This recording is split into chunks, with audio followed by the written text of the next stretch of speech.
This is the NBC University Theater, presenting another in our stories of radio plays based on the world's great stories. Tonight we bring you Voltaire's Candide, with Eddie Bracken in the title role.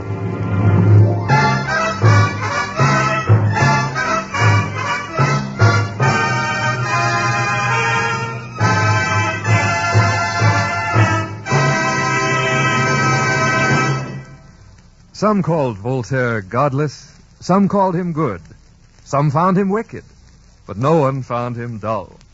And of all his works, the one which best illustrates this point is the one you will hear tonight. Another in our series of dramatizations of great stories, Voltaire's Candide.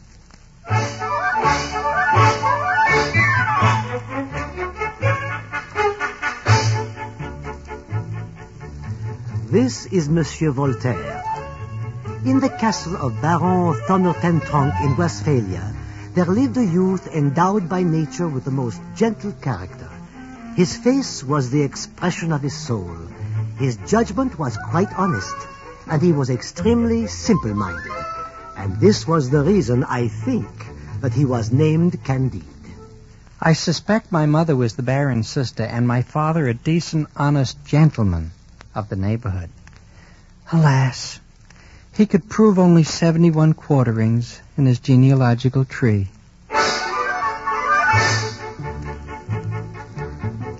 Now, Baron Thundertentronckh was one of the most powerful lords in Westphalia, for his castle possessed a door and windows. His great hall was even decorated with a piece of tapestry, and most important, the Baroness weighed about 350 pounds and was therefore greatly respected. Her daughter, Cunegonde, was rosy-cheeked, fresh, plump, and tempting. The tutor, Pangloss, was the oracle of the house, and Candide followed his lessons with all the candor of his age and character. Pangloss taught metaphysical, theologio, cosmologiology. Eh, Dr. Pangloss? Metaphysical, theologio, cosmologiology.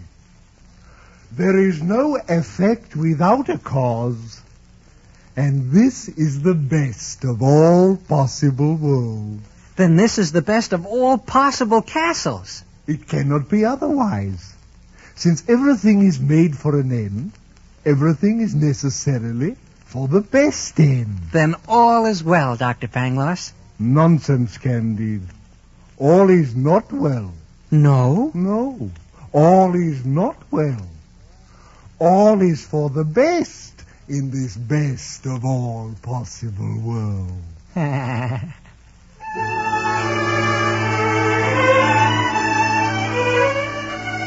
It happened in this best of all possible worlds that Candide met Cunegonde and observed that she blushed.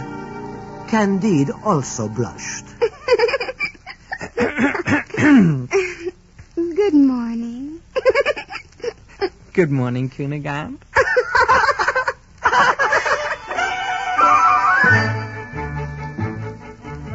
The next day, after dinner, Cunegonde and Candide found themselves behind a screen.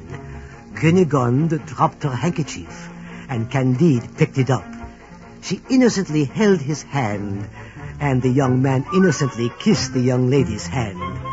Their lips met, their eyes sparkled, their knees trembled, their hands... Thunder! Naturally, it was the Baron. Passing near the screen, he had observed cause and effect. Now he expelled Candide from the castle by kicking him. Ouch! Accurately. Ouch! Frequently. Ow, ow, ow! And hard.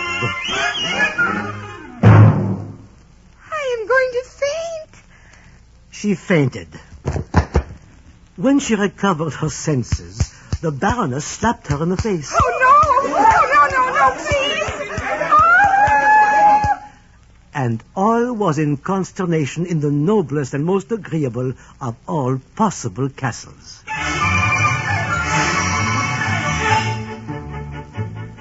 And so Cunegonde wailed, the Baroness screamed, Baron Thundertentrunk kicked hard, and Candide was expelled from the earthly paradise, rubbing his pride. He dragged himself toward the neighboring town of Walberghof-Trapt-Dickdorf, where he halted sadly before the village inn and went inside.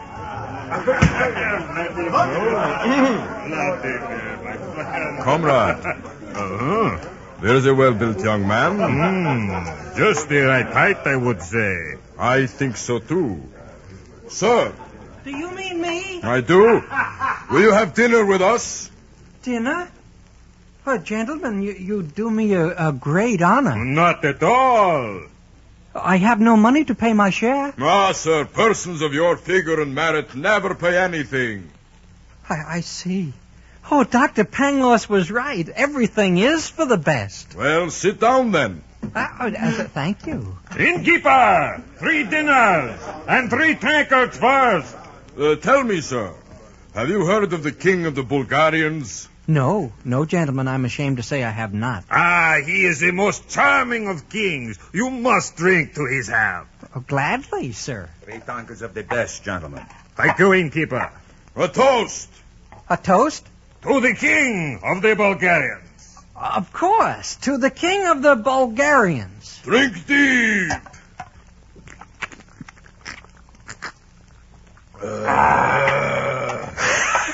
That is all. What did you say? He said, that's all. You are now, by that oath, the support, the aid, the defender, the hero of the Bulgarians. Exactly. Your fortune is made, and your glory assured. Kaspar, fetch the lag irons for the hero.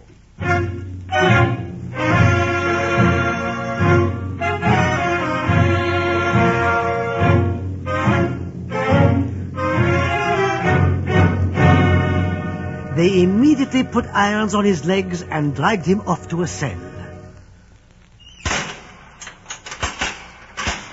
Stand up, prisoner. What do you want with me? We give you a choice. Yes, you can exercise your free will. Either to be lashed 36 times by the whole regiment, or to receive 12 lead bullets in your brain. Which do you prefer? Are men's wills free? Of course! Then I want neither. Oh, no. You are free to make a choice. A choice of the bullets or the lash. Very well. I choose the lash.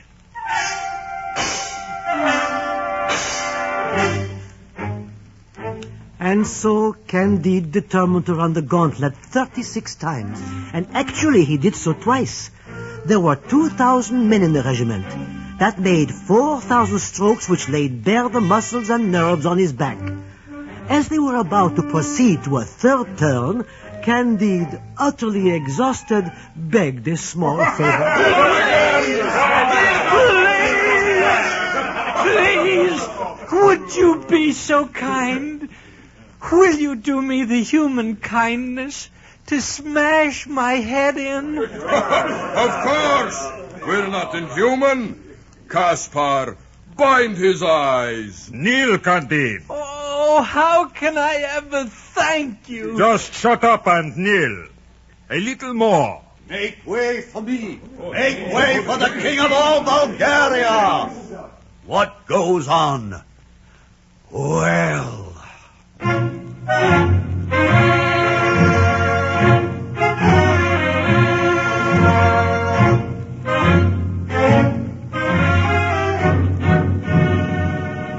They told the king, and being possessed of vast genius, the king of Bulgaria perceived that Candide was a young metaphysician, very ignorant in worldly matters. Unbind him. Do as I say.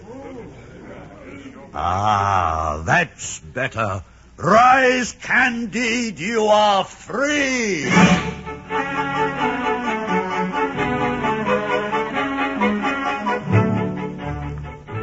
This clemency of the king of Bulgaria will be praised in all newspapers and all ages.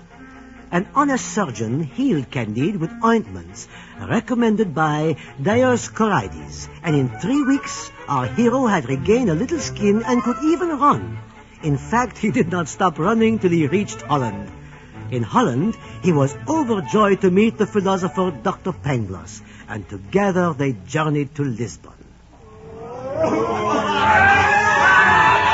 God save us! It is an earthquake!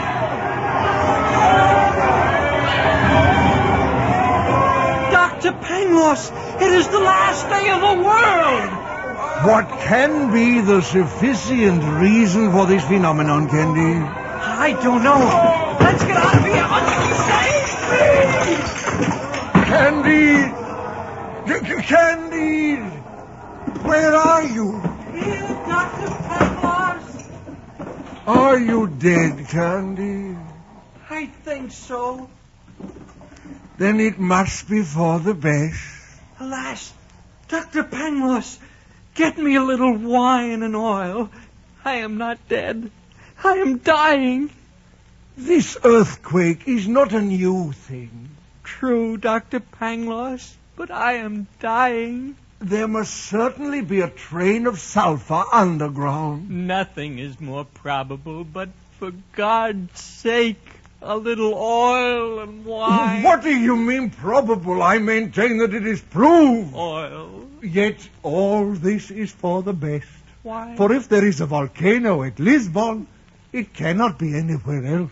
For it is impossible that things should not be where they are. For all is well. And it necessarily proves, my dear Candide, that in this best of all possible worlds... Aren't you listening, Candide? Curious. He's actually fainted.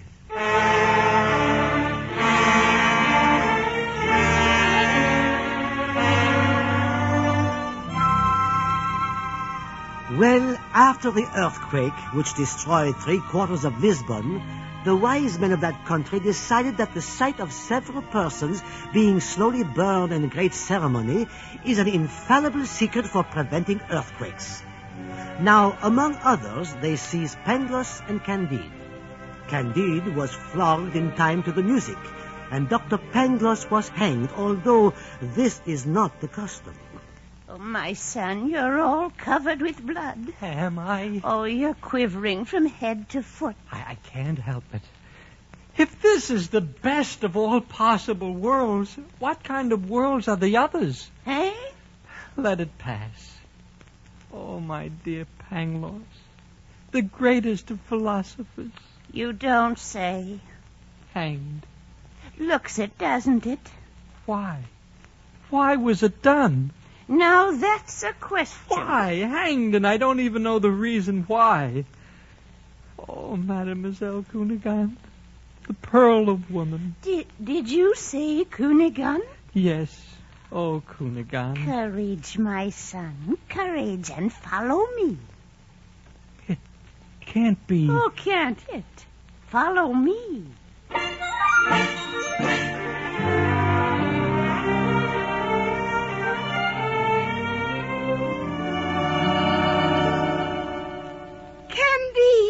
Cunegonde. Darling. Beloved. Dearest, dearest Candide.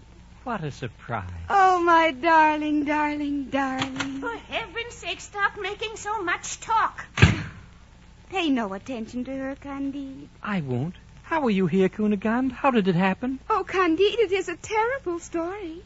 I was fast asleep in bed when it pleased heaven to send the Bulgarians. No. Yes. They murdered my father and cut my mother to pieces. No. Yes.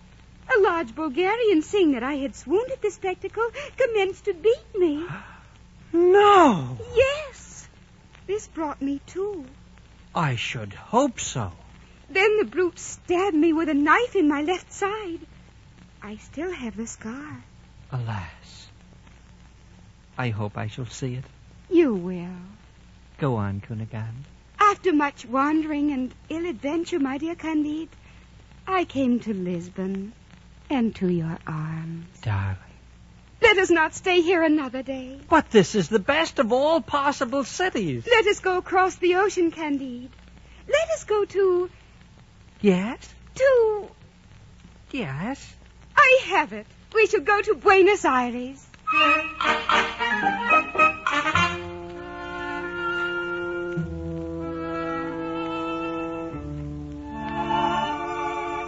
They finally arrived at Buenos Aires and went to call on the governor, Don Fernando del Barra y Figueroa y Mascareñas y Lampudos y Souzas. This gentleman had the pride befitting a man who owns so many names. He had a furious passion for women, and the first thing he did was to ask.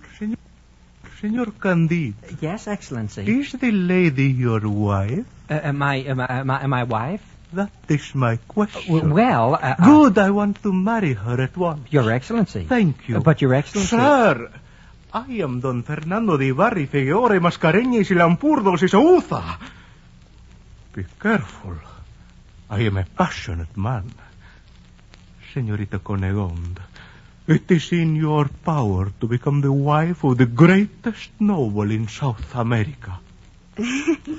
You have an exceedingly fine mustache, Your Excellency. Then it is agreed. You will never regret. But we came here to have you marry us. Alfonso, Pablo, Felipe, Manuel, Pedro, drag this scum from my sight. Give him a good beating and send him away.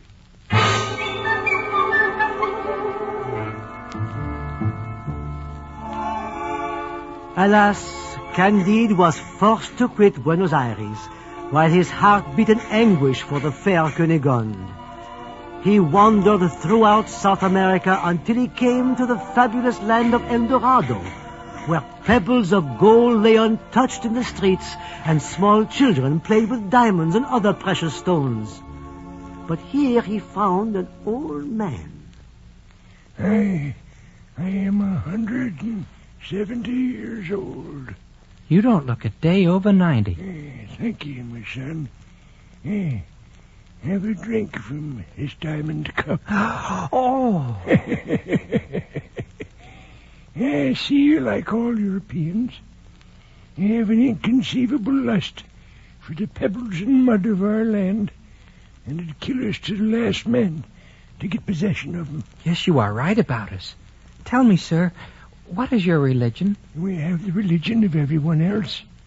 We adore God from evening until morning. Well, do you adore only one God? Manifestly. There are not 2 or 3 or 4. Forgive me. But where are your priests? My friend, we are all priests. You mean you have no monks? No.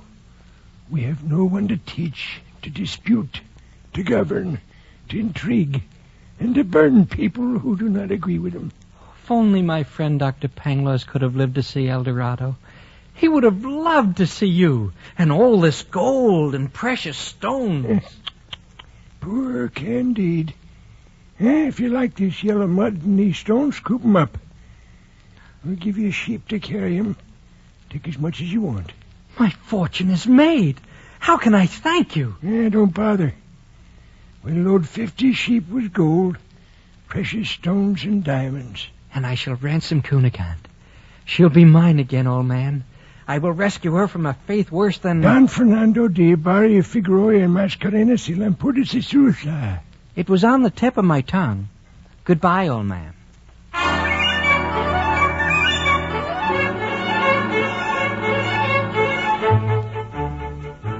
The first day of his travels was quite pleasant, and Candide carved the name of Cunegonde on the trees.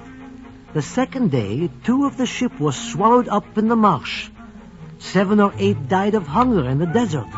Several others fell off precipices. Finally, after 100 days of travel, only 2 sheep were left. By this time, Candide had arrived at Suriname, where he found a Negro lying on the ground wearing only a pair of blue cotton trousers. This poor man had no left leg and no right hand. Good heavens! What are you doing in this horrible state? I am waiting for my master. Was it your master who treated you this way? Naturally. Horrible. No, it is the custom Twice a year, we are given a pair of cotton drawers as clothing. But your leg, your hand. Nothing at all. When we work in the sugar mills, when the grindstone catches our fingers, they cut off the hand. When we try to run away, they cut off a leg. Oh, Pangloss, this is too much. This is an abomination. I shall have to renounce optimism. Optimism? Alas. What is optimism, my friend? I thought everyone knew. Why, it is the mania of maintaining that everything is well when we are wretches. Oh, Pangloss. Pangloss.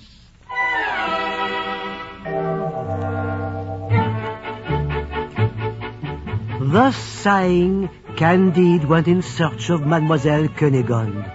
But instead of finding her, he lost much of his wealth and was carried by ship to France, where, as in the rest of Europe, the chief occupation is making love. The second, scandal-mongering, and third, talking nonsense. Candide shook his head and sadly asked a man called Martin the question that was on his lips. Monsieur, I am very sad.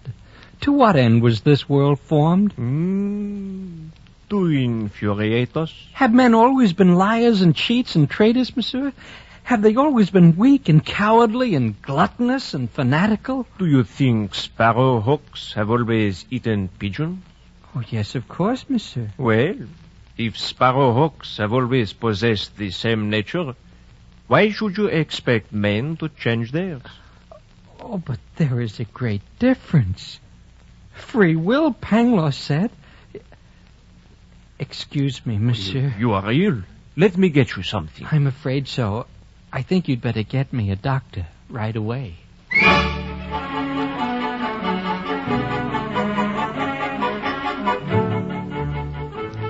Well, the story is nearly finished. I shan't bother to tell you the rest, for frankly, I'm getting a little bored anyhow. It is enough to say that in the house of a Transylvanian prince on the shores of Propentis, Candide was miraculously reunited with Cunegonde, who was now a blear-eyed old woman hanging out clothes on a line. Unfortunately, they were married. However, even more miraculous was the reappearance of Pangloss, who had been hanged but not well. After they had embraced for the 100th time, they met a famous dervish who was supposed to be the best philosopher in all Turkey. Shall I speak to him, Pangloss? No, I'll speak to the famous dervish. Sir! Yes? What do you want, infidel? A question, master. We have come to beg you to tell us why so strange an animal as man was ever created. Is it your business? I asked to, politely, of course, that... I repeat, is it your business? I am a philosopher. No doubt. Please, master, there is a horrible amount of evil in this world. Listen to me. I have 20 acres of land. I cultivate them with my children. And work keeps at bay the 3 great evils. 3, master? Yes. Boredom, vice, and need. My existence is preferable to that of kings. Oh, the question then is exalted rank. Eglon, king of the Moabites, was murdered by Ehud. Absalom was hanged by the hair and pierced by 3 darts. Pangloss. King Nadab, son of Jeroboam, was killed by Baasha. King Elah by Zimri. Ahaziah by Jehu. Dr. Pangloss. Croesus, Darius, Denis of Syracuse, Caesar, Pompey, Nero, Henry VI, Richard I. Excuse me, Dr. Pangloss. I know all these things, and I know that it is better that we should cultivate our gardens. What's that? He means, let us work without theorizing. Oh, I see. Come along, Pangloss. We'll buy a little farm. Cunegonde is very ugly now, but she's an excellent pastry cook. Excellent. You see, all events, my dear Candide, are linked up in this best of all possible worlds. Yes? Of course. If you had not been expelled from the castle for love of Cunegonde, if you'd not wandered about America on foot, if you'd not lost all your sheep from the land of El Dorado... Well? Don't you see? You would not be able to live here and eat candied citrons and pistachios. 'Tis well said, Pangloss, but we must cultivate our gardens.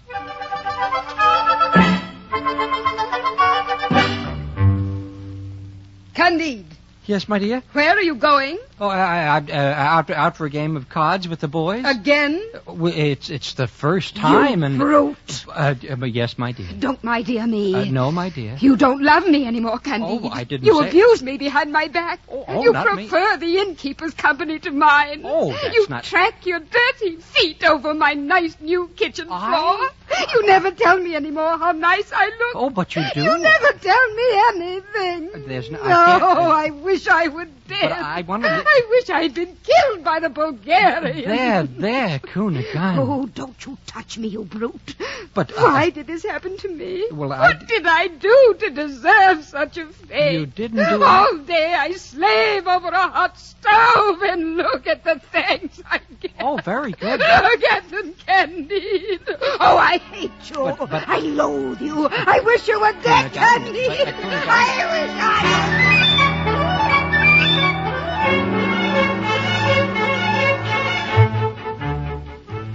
She wept for a quarter of an hour, and Candide stuffed his ears with cotton. Then, being a philosopher, he went off to play cards.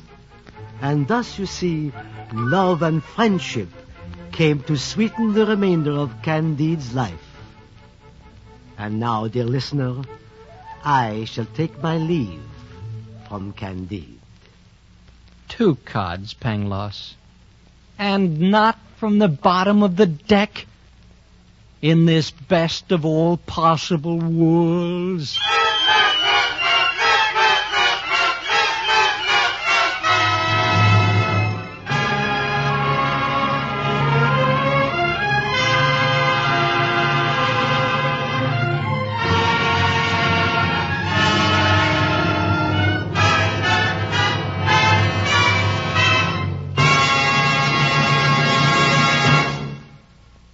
The curtain of the NBC University Theater falls on Voltaire's Candide, another in our series of radio plays based on the world's great stories.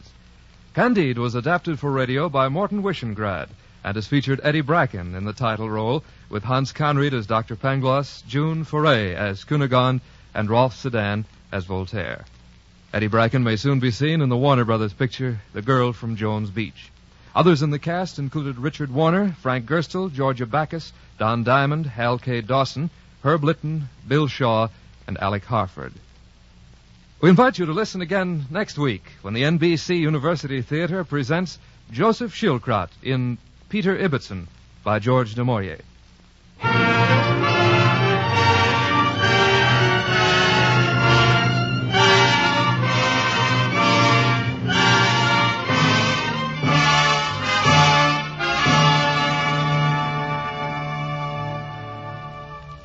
The original music for this production was composed by Morris Momorsky and conducted by Henry Russell. Your director was Max Hutto. Productions of the NBC University Theater will be used during the academic year in conjunction with a course in American fiction under a college by radio plan at the University of Louisville.